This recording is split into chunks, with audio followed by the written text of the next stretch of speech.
After 2 years of frosty silence and diplomatic strain, India and Canada seem ready to hit the reset button. On October 13, 2025, Canadian Foreign Minister Anita Anand met India's External Affairs Minister S. Jaishankar and Prime Minister Narendra Modi in New Delhi, marking the most significant thaw in bilateral ties since relations soured in 2023. Back then, Canada accused Indian officials of involvement in the killing of Sikh separatist Hardeep Singh Nijjar, a claim that sent relations into a tailspin. Trade talks were frozen, summits postponed, and diplomatic trust evaporated. But this week's meeting suggests that both countries now see value in moving forward, cautiously but firmly. In a joint statement released after the talks, both sides announced a series of measures to restore ties. They agreed to restart ministerial-level discussions on trade and investment, re-establish the Canada-India Ministerial Energy Dialogue to boost cooperation in renewables and critical minerals, and relaunch the Joint Science and Technology Cooperation Committee. Canada's tech firms and AI researchers have also been invited to participate in India's upcoming AI Impact Summit in February 2026, a sign that technology could lead the way in rebuilding trust. So I think this will be a bit of a change from what we've seen under Justin Trudeau. Trudeau is more of an ideologue coming into trade relations with every country, not just India. He had a bit of a different flavor, and we're seeing under Mark Carney, we're going to see a little bit of a different change when it comes to U.S. trade with the United States and Canada.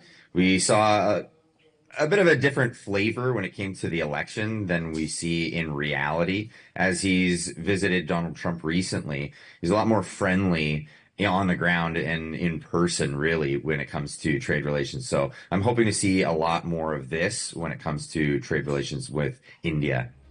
Agriculture, a cornerstone of bilateral trade, is another key area of focus. The two sides committed to building sustainable supply chains, improving agri-value systems, and promoting climate-resilient farming and food security. In higher education and research, cooperation will deepen in AI, cybersecurity, and fintech, sectors where both countries already have strong academic and industry links. The visit also carried a strong symbolic element. As Canada's first Indian-origin foreign minister, Anita Anand represents both a diplomatic bridge and a new beginning. Meeting Prime Minister Modi, she highlighted the importance of a long-term relationship built on trade, clean energy, and climate action, but also on mutual respect for each other's concerns and sensitivities.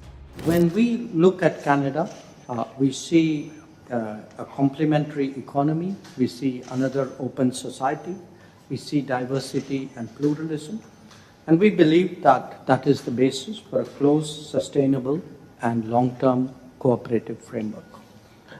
Minister, let me also say that both sides for our meeting today have prepared an ambitious roadmap to advance our cooperation in various domains, including trade, investment, agriculture, science and technology, civil nuclear collaboration, AI, critical minerals, and energy. I'm glad that the two High Commissioners have assumed their responsibilities in our respective capitals and are part of today's meeting.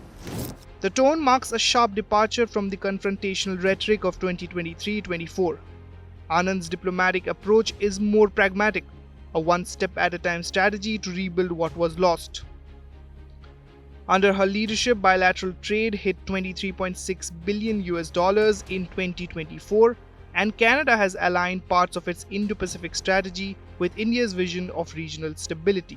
I appreciate the words you spoke relating to the security dialogue, which, while we elevate the relationship in areas of critical minerals, energy, AI, and climate, to name a few, will continue.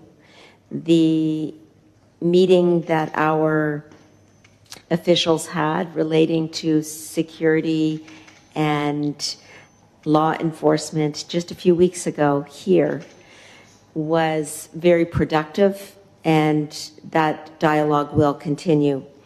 Both of our governments agree on the importance of those dialogues. Both of our governments agree on the importance of elevating the relationship going further. However, the rapprochement hasn't been without pushback. The World Sikh Organization of Canada criticized Anand for not addressing Sikh community concerns directly during her India visit. But the Hindu-Canadian Foundation backed her efforts, accusing the World Sikh Organization of politicizing foreign policy and applauding Anand's focus on national interest and diplomacy. Well, I think in order to have better relations with the US, Canada has been cracking down on some things. And we saw recently with the president of the United States cracking down on Antifa, declaring them as a international terrorist organization. I see this in a positive light. If Canada follows suit, we'll see crackdowns on all kinds of terrorist activities that are happening across the world. And I think Canada, it has the best interest would be for Mark Carney to follow what Donald Trump is leading in this light. I hope for the best, and let's see what he does. For now, both New Delhi and Ottawa seem to agree on one thing. It's time to turn the page. Trade, technology, and clean energy are expected to anchor this new phase of engagement, while the sensitive political issues that once derailed ties will be handled more discreetly.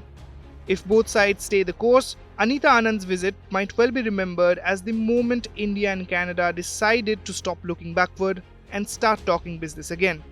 With Farhan Khan, Bureau Report, India Today Global.